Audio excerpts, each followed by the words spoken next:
आप सभी भाई बहनों का सर्व कल्याण वृक्ष की प्रश्नोत्तर ज्ञान कक्षा में किसी भाई बंधु ने एक प्रश्न रखा है कि मनुष्य अंधविश्वासों के ऊपर चर्चाएं भी करता है और उन सभी अंधविश्वास की स्थितियों की बत्सरना भी करता है। लेकिन सच्चाई ये है कि मनुष्य उन अंधविश्वासों के अंतर्गत ही रहता हुआ विभिन्न प्रकार के कर्मकांड करने से भी चूकता नहीं। देखिए, जिस भाई बंधु ने भी प्रश्न रखा है, उसने स्वयं भी उत्तर उनके स्वयं ही अपनी प्रश्नों में ही दे रखे हैं। लेकिन इन सभी स्थितियों को आपको में ज्ञानपूर्वक समझना चाहिए। देखिए, जिन परिस्थितियों में आपका हमारा कुछ स्वभाव सा जीवन जीने का बन जाता है,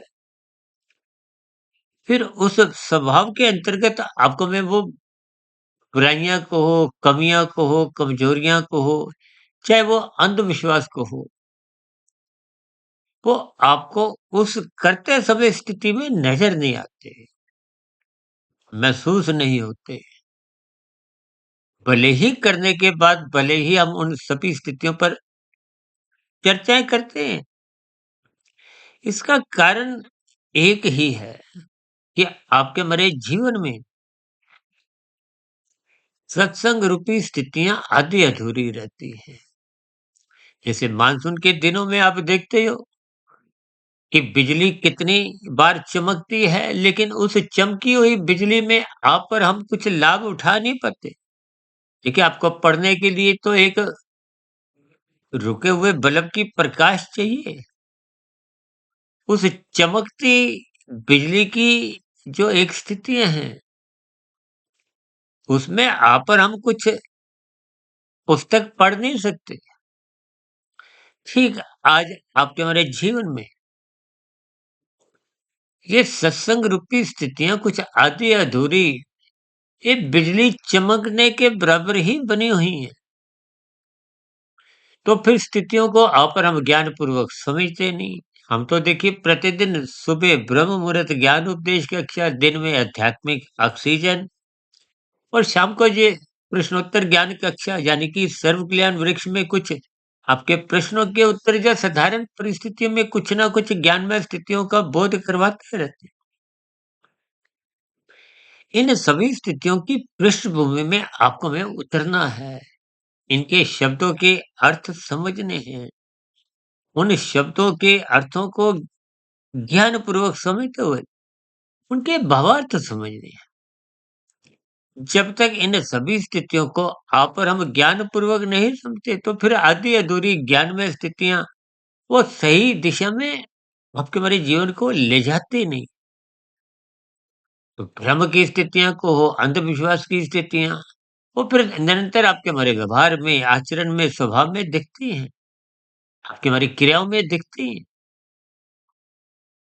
जिसके फलस्वरूप कुछ मर्यादित स्थितियां भले ही आपका हमारा कुछ अल्पकालिक सत्वगुण बढ़ाती हैं, लेकिन वो अल्पकालिक सत्वगुण से आपके हमारे जीवन में कोई सकारात्मक परिवर्तन दिखाई नहीं देता।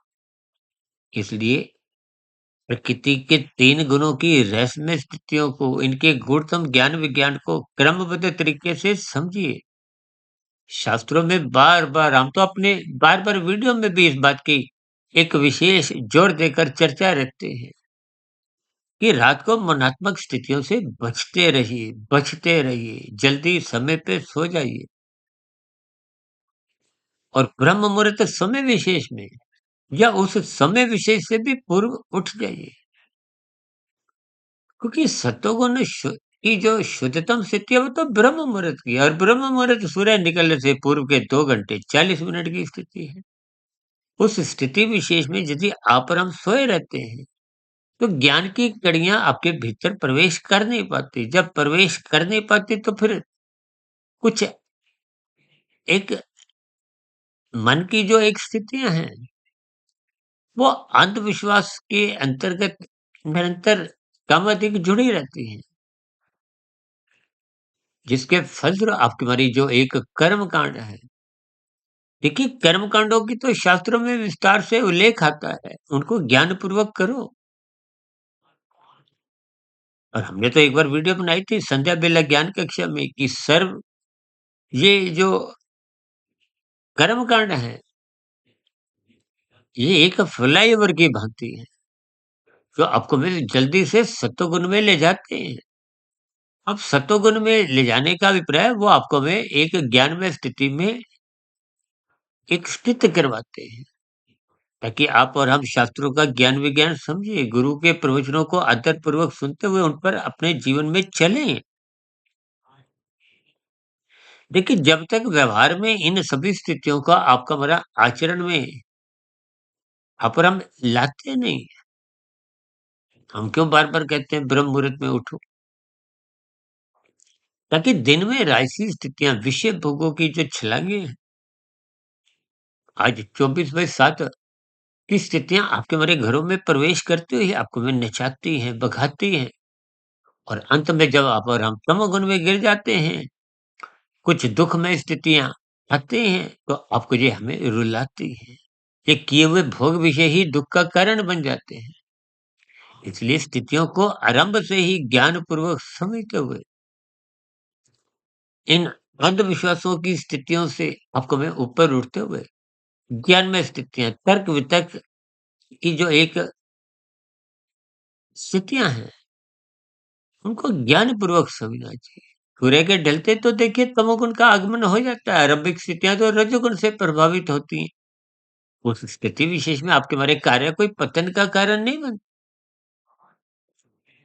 उसके बाद का तो देखिए घोर तमोगुण है, उसके बाद का भी तमोगुण प्रधान बना रहता है, तो उन स्थितियों में आपको में आराम करना है, नींद लेनी है, ताकि उन स्थितियों में आप और हम जितनी नींद ले लेते हैं, तो वो पुनः आपके हमारे शरीर में, मन बुद्धि के स्तर पर एक नई ऊर्जा उत्पन्न होती है, जिसके फलस्वरूप समय पे नींद लेने से ब्रह्म मुहूर्त समय विशेष में उठने की एक स्थितियाँ सहज ही बनने लगती हैं। उन स्थितियों में आपका हमारा किया गया सत्संग आपको हमारे अंधविश्वास दूर करता है, जीवन को अनुशासित बनाता है, एक व्यवस्थित बनाए रखता है। जब व्यवस्थित अनुशासित जीवन रहता है, तो फिर रजोगुण बिगड़ता नहीं है। भले ही 5 विषय भोगों की जो एक स्थितियाँ हैं, आपके इर्द-गिर्द जितने भी बड़े स्तर पर आएँ, अन्यथा ज्ञान के अभाव में तो मनुष्य देखिए मोबाइल पर, टीवी पर और भी समाचार पत्र या मैगज़ीनों द्वारा विषय भोगों के जो विज्ञापनों से ही प्रभावित होता हुआ उनकी आसक्ति बना लेता है। उनको भोगने के लिए एक ललाहित, उत्सुक, उत्साहित, प्रोत्साहित बना रहता है। और कहीं-कहीं तो स्थितियाँ जब बिगड़ती हैं तो मनुष्य उन विषय भोगों की प्राप्ति के लिए, भोगने के लिए मनुष्य कानून का भी उल्लंघन कर जाता है। शास्त्र विरुद्ध भी पाप कर्म करता हुआ फिर वो हिचकता नहीं है। ये सभी स्थितियाँ तो तभी बनती हैं जब आपके हमारे जीवन में रजोगुण छलांगे लगाता है या यूं को कि अर्थ और काम नाचते हैं। आज 24/7 विषय भोगों की आसक्ति इस दिशा की ओर ही आपको में ले जा रही है। क्योंकि तुम्हारा सतोगुण कमजोर है, सत्संग में स्थितियाँ कमजोर हैं, ब्रह्म मुहूर्त में आप और हम उठते नहीं। तो ये सभी स्थितियाँ फिर आधे अधूरे ज्ञान में या अंधविश्वास की स्थितियों में ही आप और हम फिर उलझे रहते हैं। बस इन उलझनों में ही इन सभी कर्म कांडों को अज्ञानतापूर्वक करते हुए हमारा जीवन व्यतीत होता जाता है, बीतता जाता है, कमज़ोर होता जाता है। क्योंकि मृत्यु तो आपके लिए निश्चित है। उस मृत्यु से पूर्व आप और हम जितनी ज्ञान में स्थितियाँ मजबूत करते हैं, वो ज्ञान में स्थितियाँ ही आपकी हमारी शुद्ध कमाई है। ज्ञान में स्थितियाँ ही मनुष्य को अनुशासित रखते हुए कानून का भी पालन करवाती है, कर्तव्य कर्मों को निरंतर निभाने के लिए प्रोत्साहित करती है। इसके फलस्वरूप शास्त्र विरुद्ध पाप कर्म होने का तो फिर प्रश्न ही नहीं उठता। इन सभी स्थितियों के आपसी संबंध को ज्ञानपूर्वक समझना होगा, ताकि हम मौनात्मक स्थितियों से सर्वप्रथम बचें, ब्रह्म मुहूर्त में उठें, इन शास्त्रीय बातों को, गुरु के प्रवचनों को, शास्त्रों के स्वाध्याय को अपने जीवन में, अपने व्यवहार में क्रमबद्ध तरीके से ढालना आरंभ करें, ताकि दिन में राजसी स्थितियाँ अमर्यादित ना हो।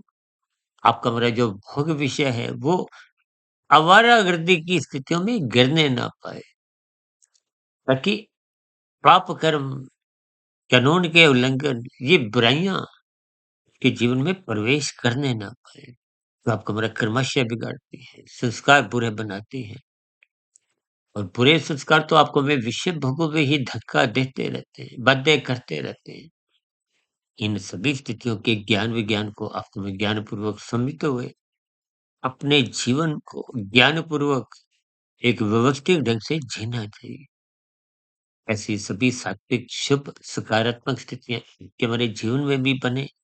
इन्हीं शुभकामनाओं के साथ चर्चा विशेष को अब यहीं विराम देते हैं।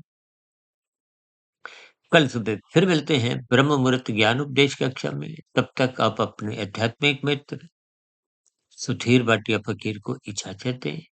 फिर भी वीडियो संबंधित आपके मन में कोई नया प्रश्न उठ रहा हो, कोई मेरी कही गई बातें आपको तर्कसंगत सही नहीं लगी हो, या कही गई बातों पर आपकी कोई आपत्ति हो, शिकायत हो, तो आपके प्रश्नों का, सुझावों का और शिकायतों का नीचे दिए गए कमेंट्स बॉक्स पर सदा ही स्वागत है।